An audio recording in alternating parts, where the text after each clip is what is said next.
María Yesenia, sí, Villanueva. Ya tengo aproximadamente 8 años de servicio. Mi licenciatura la realicé en el Instituto La Paz. Estuve trabajando algunos meses en el proyecto alternativo y te mandan a comunidades a trabajar. Entonces ahí fueron como que mis primeras experiencias ya un poquito más reales, pero no hay como ya estar como que tú sola con el grupo y saber qué es lo que vas a hacer o cómo lo vas a hacer o saber si estás haciendo lo correcto, y eso uno no lo sabe al inicio. Al inicio no tiene muchísimos errores, pero es parte del proceso porque pues nadie sale con la experiencia. Cuando egresas, pues es algo bien diferente a lo que has estado en la carrera. Yo les recomiendo, bueno, lo que a mí me ha servido es que no tengamos pena, porque a veces cuando nos da pena preguntar algo que no sabemos, después es peor. Ahorita este es mi primer año de encargada y hay muchas cosas que yo no sé, que todavía desconozco.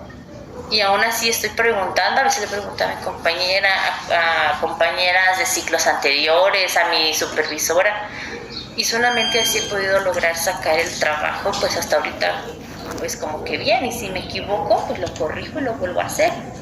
¿Sale? No pasa nada si nos equivocamos. Si nos equivocamos y lo volvemos a intentar hasta que nos salga, esa es una de las cosas que yo creo que son más importantes.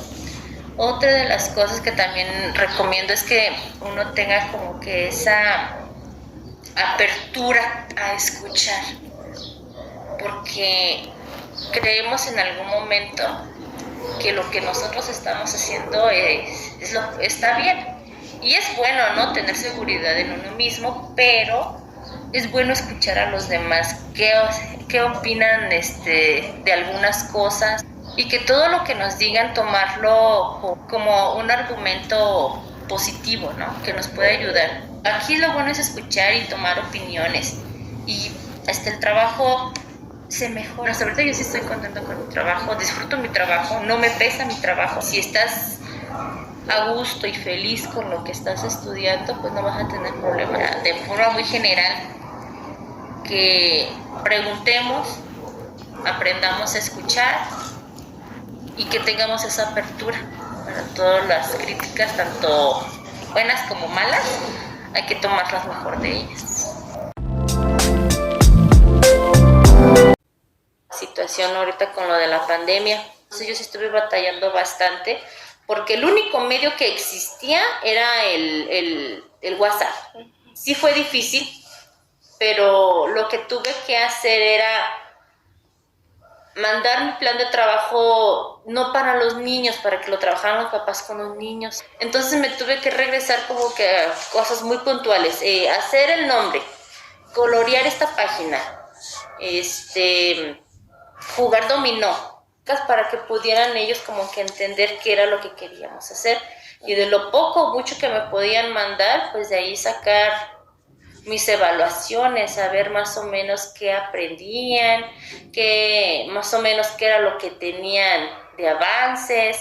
Y te digo más o menos porque yo no puedo decir con certeza qué tan verídico puede ser todo eso que aprendieron, porque en la casa pues les ayudamos mucho. Sí fue un poquito complicado por esa parte, porque los teléfonos estaban al por mayor, sonaban a todas horas. Entonces yo establecí mi horario para recibir las evidencias, pero yo les decía, si me van a mandar como que evidencias fuera de horario, yo las reviso pero hasta el siguiente día.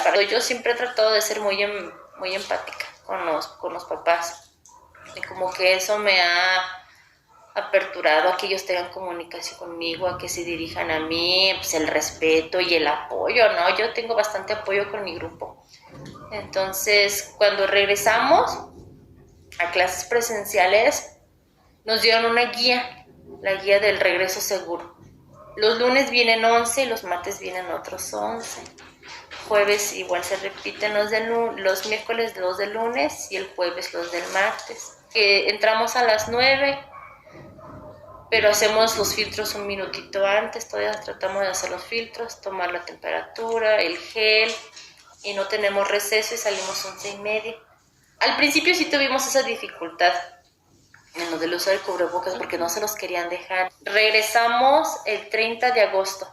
Tenemos septiembre, octubre, tenemos 3 meses. Durante todo el tiempo en el que he estado en el servicio, pues todos los niños son diferentes. Tienes como un grupo tan diverso. Todos tienen una cabecita, todos tienen una idea, todos tienen diferentes formas y intereses que tienen y tú tratas de acoplarte a todas esas necesidades y poco a poco sobre la marcha vas involucrándolos a lo que debemos como que enfocarnos, aprender jugando, ¿no? Ahora nada más jugamos por jugar, jugamos con una intención. Que si jugamos a los bolos, pues es porque vamos a contar, vamos a ver los colores, vamos a ver la coordinación, o sea, hay muchas cosas que podemos rescatar de un juego. Y son bastantes experiencias que te enseñan como que pudiera decirlo como a dominar tus propias emociones y ponerte a pensar y a reflexionar, a ver qué puedo hacer para solucionarlo. Cuando surge una situación de algún problema o conflicto, yo trato de ser neutra. A ver, ya pasó esto, bueno, ¿cómo lo vamos a solucionar? Yo creo que a veces batalla uno más con los papás que ni con los niños. Entonces sí hay que aprender a trabajar no nada más con los niños. También hay que llevar eso como que ya bien claro, que no nada más va a ser con los niños, también va a ser con los papás y con los compañeros. El chiste es que uno no se deje llevar por las malas influencias. Siempre ver positivo, siempre reflexionar, siempre pensar en qué es mejor y no estarme preocupando o agobiándome en el error. Y pues ojalá y tú y tus compañeras con el paso del tiempo pues te digan, no, es que esto sí es lo mío y me gusta y quiero seguirlo haciendo. Y si no les gusta, pues no hay problema, buscan algo que realmente les entusiasme y está bien. Lo importante es que lo que nosotros hagamos, digan por ahí que lo hagamos con amor, ¿sí? Porque a veces por obligación luego ya no se siente bonito. Entonces hay que hacerlo con ganas, con amor.